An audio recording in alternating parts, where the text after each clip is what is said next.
Salut à tous et à toutes, joyeux jeudi, quatrième sortie de ce grand journal pour cette semaine.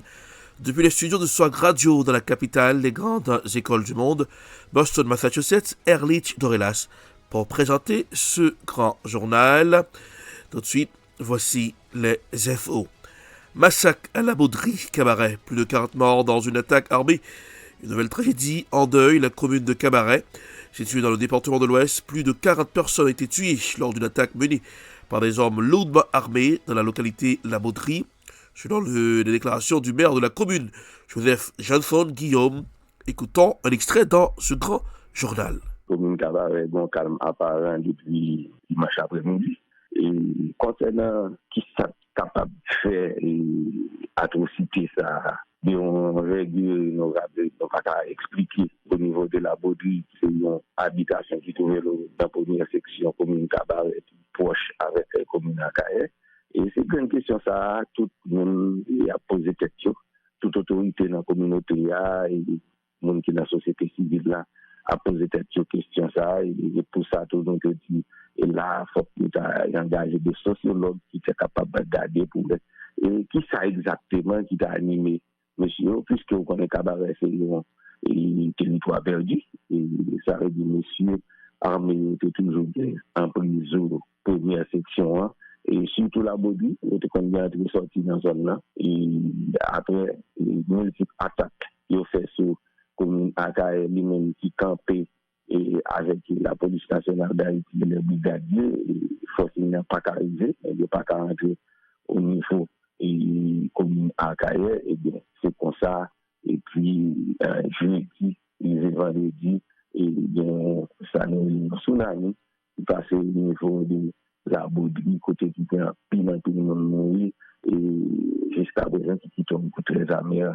Et boucher tout le monde. Il y a un pile d'informations qui t'a fait état de une quarantaine de morts, mais nous-mêmes comme autorité locale, qui bilan que nous gagnons et bien sûr qui disposition qui prend tout. Et quand nous dit question bilan, nous avons parlé de plus de quarantaine de morts, c'est par rapport avec ensemble de monde qui fait du famille, qui fait du amis, et il a fait des développements, et puis finalement il dit estimé qu'il y a plus de 40 personnes pas arrivé. Et des contrôles qui étaient dans l'habitation, ça, qui ça, et qu'a fait, et bien, juste après la première intervention que nous avons fait, et sur la question de la Bobilla, normalement, la primature qui est sortie au communiqué, côté annoncer de grandes décisions pour la commune de la Caille et commune Akaye, et Cabaret également, et nous avons appelé que l'exécution, ça, ils mettaient à l'œuvre. Et puis, il y a un contact qui était fait avec le ministre de l'Intérieur, là, qui est le ministère de Kittel, et qui était en personne. Et rapidement, nous avons fait connexion. Dans ce contexte marqué par l'insécurité persistante dans plusieurs quartiers de la capitale, un habitant de Fort National a tenu à exprimer publiquement sa reconnaissance envers les agents du Boyd, brigade d'opération et d'intervention départementale, ainsi que les brigadiers déployés dans la zone. Selon lui, leur présence a permis de ramener un climat de calme relatif dans ce secteur longtemps secoué par des actes de violence. Écoutons un extrait signé Téléguida dans ce grand journal.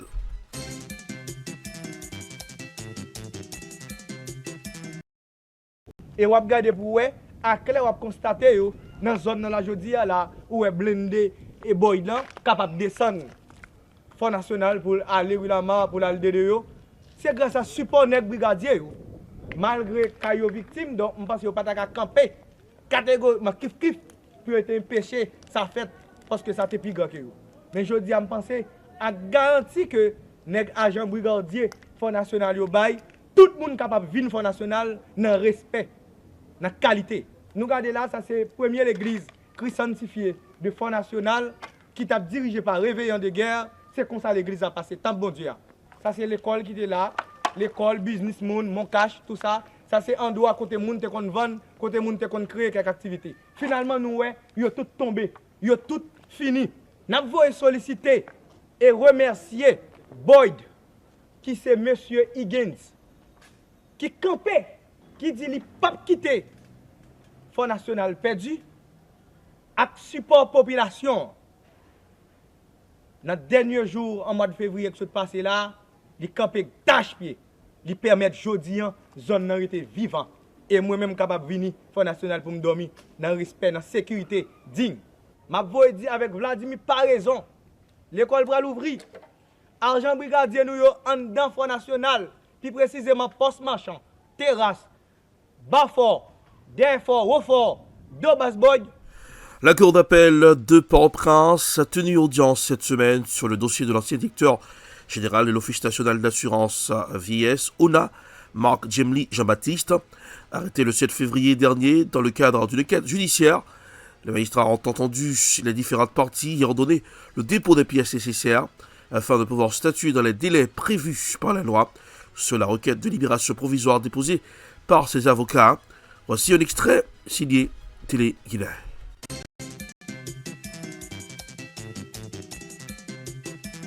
Ça va me lever à jeudi même. Bon, comme il va prendre une décision rapidement, parce que ces dernières fois, la Commission a travaillé pour voir que ça. Donc nous attendons qu'il a fait ce que de doit. Parce que la loi est claire que l'appel est recevable et ça le dit, il est valable. Comme étant dossier à son dossier qui sont affaires célèbres, tant que ça se dit dans l'audience, décision là qui peut comprendre, il n'y a pas un problème? Non, pas de problème. Il était capable de sieste tenante. Mais bon, vous connaissez, ça a des circonstances imprévisibles qui ont empêché qu'il y ait été y aller. Donc, mais il dit que déposer pièces, c'est après nous, il y a demain ou après-demain. Rappelez-nous, dans quel dossier même que le juge là, lui même Kimbe, ancien directeur là, dans la prison, parce que nous sommes chez l'ONA, il y a plusieurs dossiers au niveau de la justice, mais il y a un dossier bien précis que Kimbe de la justice. Oui, mais nous sommes dossiers spécifiques, USCC, qui t'a acheté. Vous voulez parler de dossier Mildred Béliard? Je crois. Maintenant, mais il dit, semblait, qu'il y a une propriété qui n'a pas existé alors que le notaire a passé vente sur lui. Le notaire a prouvé que la propriété a existé, mais titre propriété, etc. Malgré tout, il n'est pas édifié.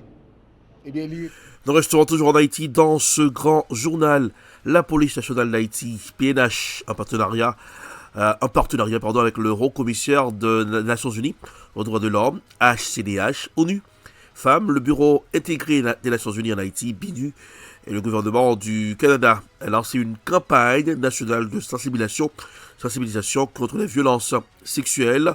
Écoutons un extrait signé Téléguina dans ce grand journal.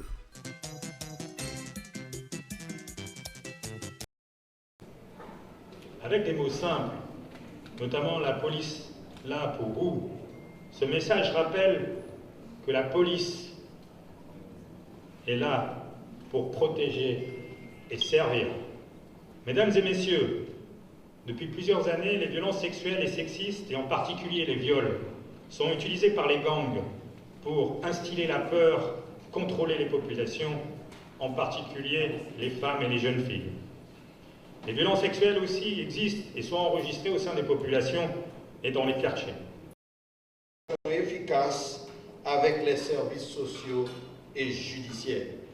En ma qualité de directeur général de la police nationale d'Haïti, je prends l'engagement d'une part de m'assurer que cette campagne soit un tournant décisif vers le renforcement et la consolidation d'une culture de valeurs qui encourage l'harmonie et le respect entre les sexes, et d'autre part, que les directeurs départementaux de la PNH et les responsables des lieux de police puissent s'assurer que les victimes, sans distinction, soient bien accueillies, traitées avec dignité et bénéficient d'une écoute active dans un environnement de confiance et de une insécurité humanitaire.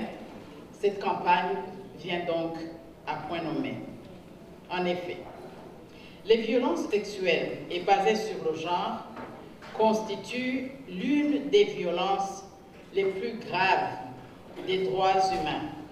Elles compromettent la sécurité, la dignité, l'avenir des milliers de femmes, Direction Cité Soleil en Haïti, la mairie de Cité Soleil a annoncé cette semaine une initiative ambitieuse destinée à encourager l'éducation et l'insertion professionnelle des jeunes de la commune à travers son programme SAGEF, SAGE, soutien aux actions des jeunes pour l'éducation et le savoir.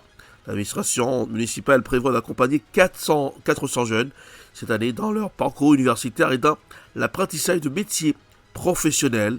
Écoutons un extrait dans ce grand journal.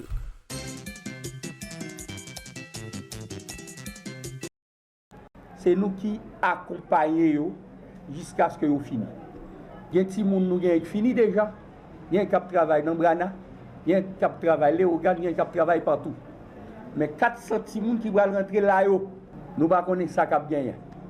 Mais nous demandons pour l'État ici, accompagner Chita avec magistrat Islin pour 400 jeunes qui vont dans l'université pour tenir compte de eux. Parents reviennent aujourd'hui, c'est parce que vous connaissez la nécessité. Les petits gens qui font baccalauréat, ils ne sont pas allés dans l'université, les petits gens sont prêts à tout. C'est ça qui fait que nous avons dit tous les parents pour nous solidaires, très solidaires avec le magistrat Islin. Depuis l'année 2017, nous avons fait avec un ensemble d'universités. Et chaque année, nous recrutons un ensemble de postulants qui finissent composer nos baccalauréat et nous avons la possibilité pour aller continuer l'étude d'université. Pour l'année 2017-2018, nous recrutons un ensemble de 116 postulants. Et tout le monde sait, nous poursuivons jusqu'à ce qu'ils aient terminé l'étude. Mais rien ne compare avec eux. Les subventionnés et tout ça pour tout le monde. Nous avons 2019-2020, nous avons 379 postulants que mairie a financé.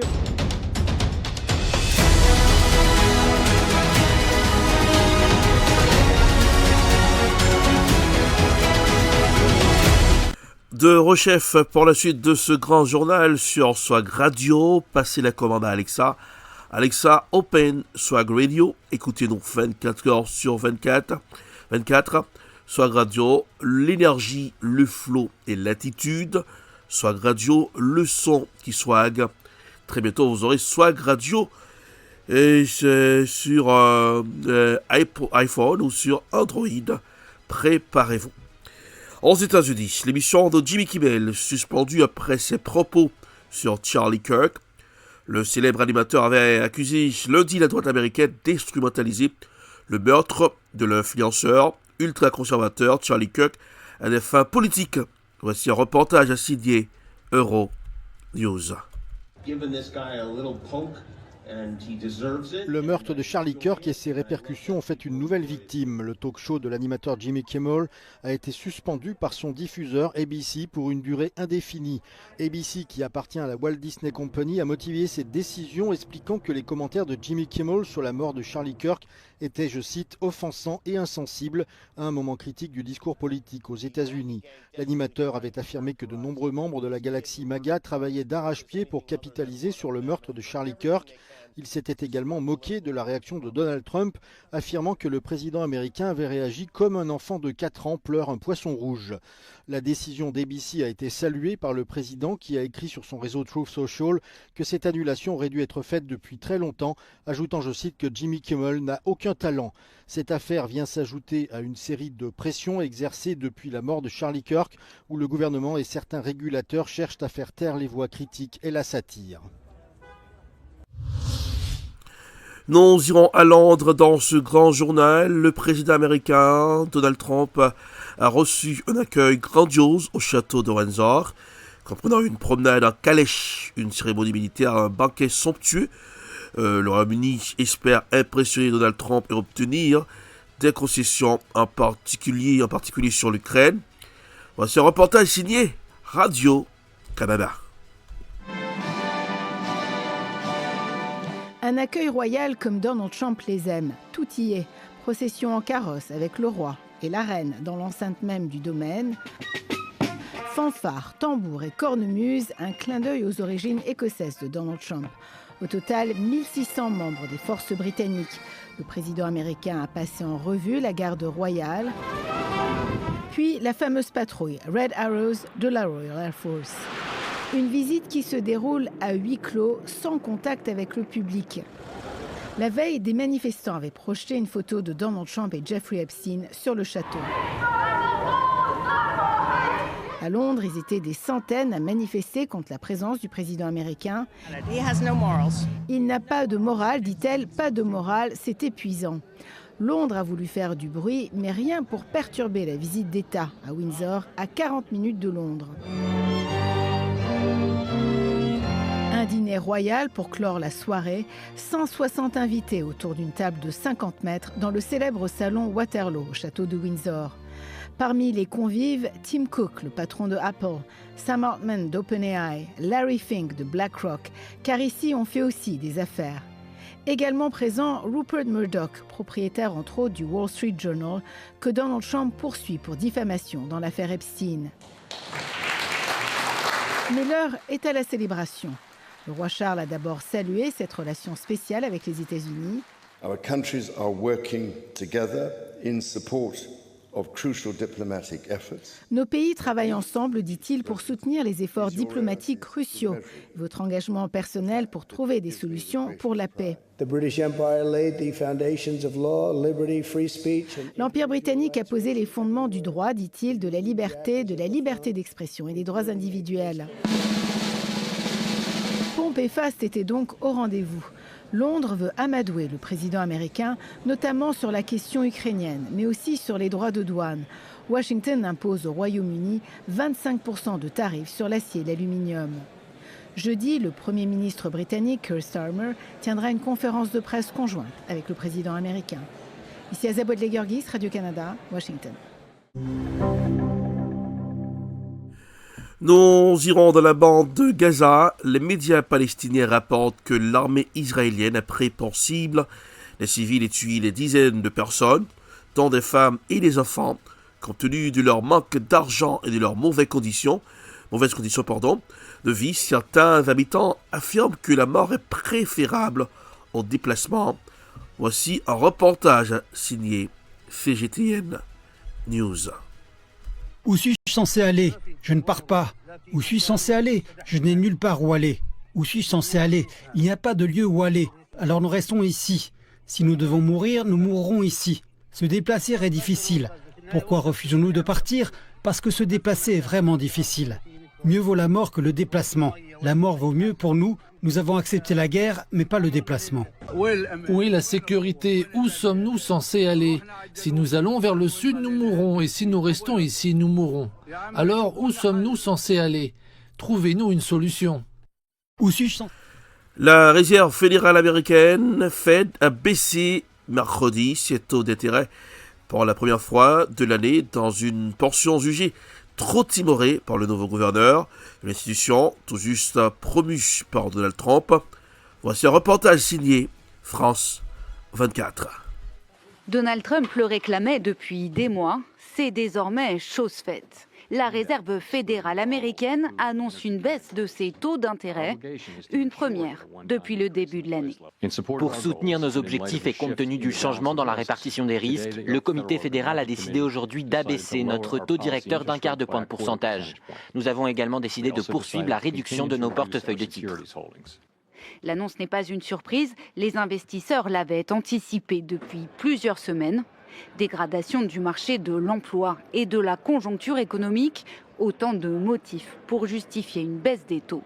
Mais faut-il pour autant y voir une victoire de Donald Trump ? On peut parler de demi-victoire de Donald Trump parce qu'en effet, il pousse depuis des mois pour que la Fed baisse ses taux, mais en même temps, c'est aussi la dégradation de la conjoncture économique qui explique le geste fait par la Banque centrale américaine. La Réserve fédérale américaine, créée en 1913 à la suite de plusieurs crises bancaires, est indépendante. Mais Donald Trump ne semble pas en faire grand cas. Pensez-vous que la Réserve fédérale est un organisme indépendant? Elle devrait l'être, mais je pense qu'elle devrait écouter des gens intelligents comme moi. Je pense avoir un meilleur instinct que le président de la Fed. Pour alimenter un peu plus la confusion des genres, la nomination, approuvée par le Sénat lundi, de l'un des principaux conseillers du président, Stephen Miran, soulève des inquiétudes quant à la souveraineté de l'institution. Donald Trump. Nous irons au Burkina Faso, visite du président de la CEDEAO. Au Burkina Faso, le pays des hommes intègres, le président de la Sierra Leone, Julius Maada Bio, est devenu le premier dirigeant du bloc ouest africain. La CEDEAO a visité un membre de l'Alliance des États du Sahel, ce qui, selon les analystes, marque un tournant dans les relations. Voici un reportage signé Africa News. Le président de la Sierra Leone, Julius Maada Bio, est devenu le premier dirigeant du bloc ouest africain de la CEDEAO à être reçu par un membre de l'Alliance des États du Sahel. Selon les analystes, il s'agit d'un tournant dans les relations entre le Burkina Faso, le Mali, le Niger et la CEDEAO. Ulf Lessing est responsable du programme Sahel à la Fondation Konrad Adenauer, basée à Bamako.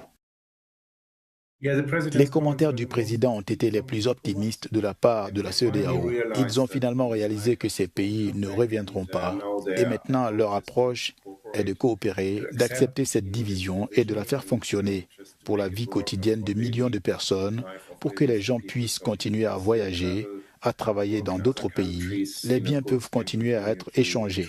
Ils l'ont accepté. Maintenant, il n'y aura plus de discussion de la part de la CEDEAO pour que les pays du Sahel reviennent. D'une certaine manière, les régimes militaires du Sahel ont gagné. Ils ont obtenu tout ce qu'ils voulaient. Ils ont toujours voulu conserver leurs privilèges commerciaux qui leur permettaient d'importer et d'exporter des marchandises, ainsi que la possibilité pour leurs citoyens de se déplacer. Et oui, la CEDEAO a réalisé qu'elle ne pouvait pas les forcer à revenir et à offrir la paix. C'est donc le commentaire le plus optimiste de la CEDEAO que nous ayons vu jusqu'à présent. Les pays d'Afrique de l'Ouest dirigés par des juntes, à savoir le Niger, le Mali et le Burkina Faso, se sont officiellement retirés du bloc régional connu sous le nom de CEDEAO en janvier cette année. Ainsi qu'au sein de la Confédération des États du Sahel. Il rassure surtout de sa disponibilité à travers...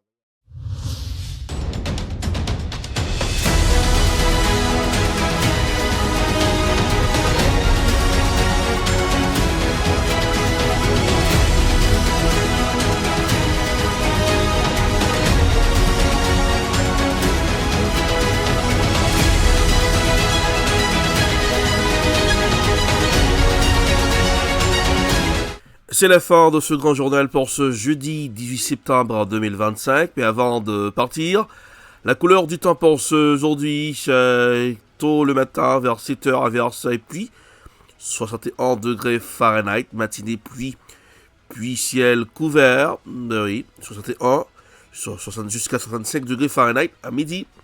Vers midi et 13h, partiellement ensoleillé, 67 degrés Fahrenheit et 70 degrés Fahrenheit. Début d'après-midi, entre 14h et 16h, de plus en plus ensoleillé, 71 degrés Fahrenheit à 75 degrés Fahrenheit. Fin d'après-midi, soir vers 18h et 20h, beaucoup de soleil au départ, puis ciel dégagé, 69 degrés Fahrenheit à 72 degrés Fahrenheit.